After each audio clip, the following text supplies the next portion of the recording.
with another podcast. This is your host, Michelle Renee, on Outspokenly Speaking.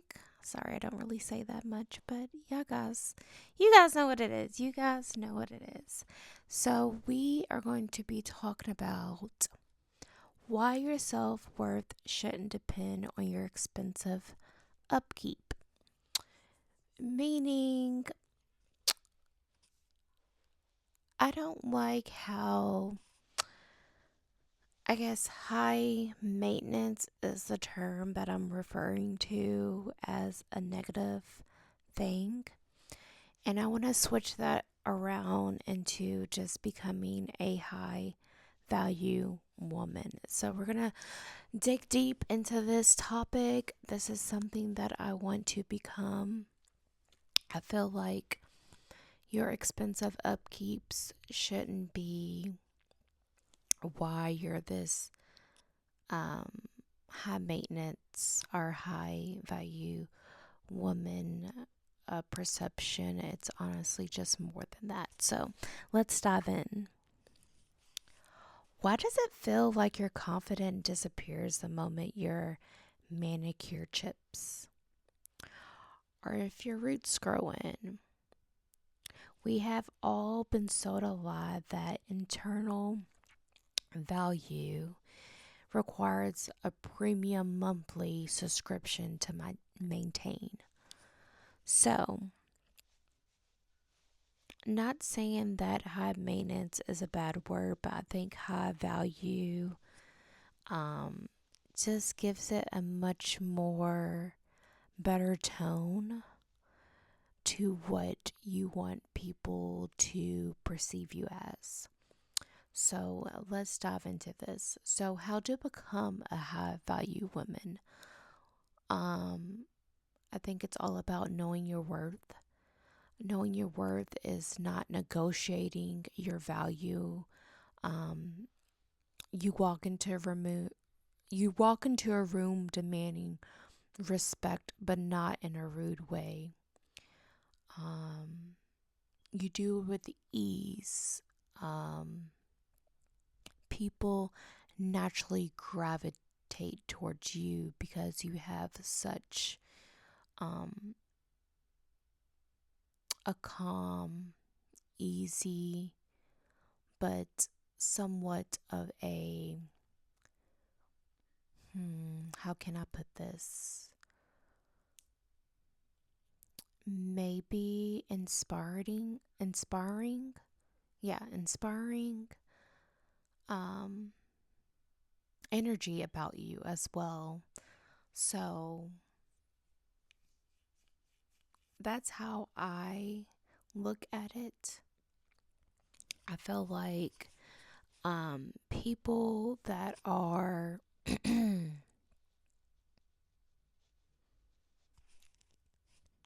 people that are high value, they're not rude.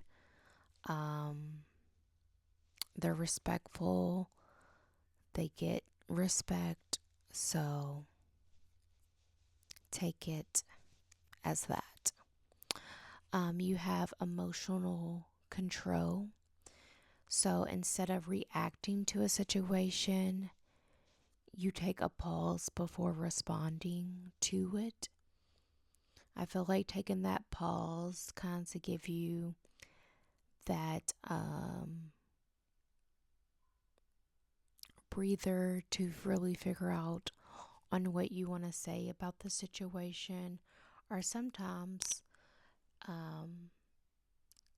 something that someone doesn't even deserve your response, you know. You maintain high standards. You do not settle in any relationship, whether that be friends, family, or romantic, or even opportunities. You prioritize your self-care, which is invest in your health, grooming, and well-being. I feel like grooming doesn't have to be expensive. If you know how to do something yourself to save some money, you're going to do it. Um, what I do to save money sometimes, um, I do my own feet. I color my own hair. Um, I try to um, pluck my eyebrows when I can, but sometimes my hair just gets out of whack and I have to go get them done. And that's okay because I'm going to put aside for that investment into myself because I want to look a certain way for my own confidence. It's not for anyone else, it's for myself. Independence is a big one. So you have your own passions, you have your own goals, you have your own purpose for this life, and you don't need any validation from others of your worthiness. Another thing is you have a commitment to growth. So you're always evolving mentally, spiritually, emotionally. There's no ending to this. Um, I think there's always something to learn, no matter how old you are, how much experience you have. There's always room for growth. And another thing is you protect your energy. So you carefully choose who has access to you, who is not draining you. You only want to really be around positive people that you would like to interact with. And then confidence, of course. So, no over explaining yourself. You want to be direct and clear on your needs. That way, no one can um, say you wasn't clear on what you wanted, you know? I think that's why a lot of people in the industry, um, you know, how some people have certain lists of what they would want in their room for them to get ready for an event, like saying, I only want, um, for example, I only want a certain type of bottled water.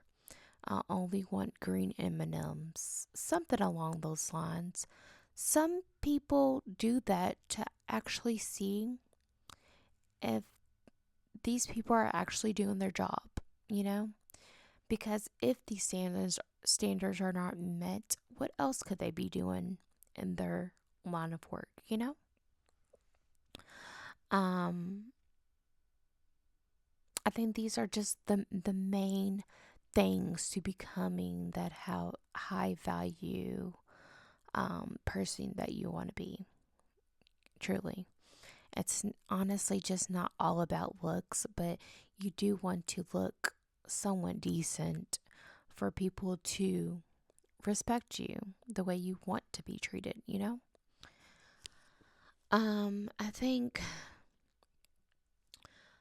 another thing is tips for maintaining this self image is I think you need to reframe the narrative, like I said before, is the view of being high maintenance is honestly just self maintenance.